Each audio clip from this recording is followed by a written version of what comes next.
J'ai déjà dormi pendant presque un mois et demi avec une arme chargée à côté de mon lit, puis je l'appelais bébé.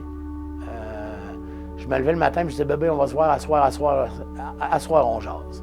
C'est comme si, à soir, c'était le temps. Chargé, même pas de cran de sécurité dessus, rien. Là.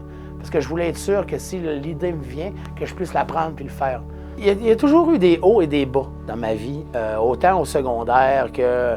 Puis moi, j'ai toujours été plus gros que les autres, fait que je m'excluais par moi-même. Sauf qu'avec le temps, je me suis aperçu que je m'excluais même quand j'avais pas besoin de m'exclure. Autour des années 90-91 à peu près, j'avais une vingtaine d'années. Et là, je me suis aperçu aussi que j'avais de...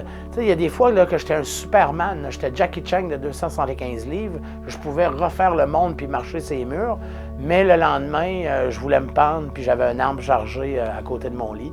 Fait qu'à un moment donné, ça a pris des proportions assez importantes où je me suis exclu non seulement du cercle proche que j'avais, mais je me suis exclu aussi presque de la société. Là. Ce qui m'a motivé à devenir porte-parole pour les centres de crise, c'est que lorsqu'on m'a parlé du projet et surtout des centres de crise, je ne savais pas c'était quoi. Je ne connaissais pas ça. Et là, je me disais, comment ça, moi, qui est tout le temps dans le public, puis qui rencontre plein de monde, puis qui a fait énormément de communautaires, comment ça, je ne connais pas ça, le centre de crise? Et quand j'ai commencé à lire ce que c'était le centre de crise, c'est là que je me suis dit, non, il faut que les gens sachent qu'est-ce que c'est.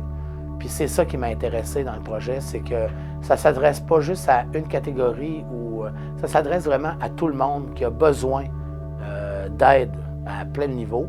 Si j'avais su il y a quelques années que ça existait, probablement que le processus, tout ça dans ma vie aurait été différent.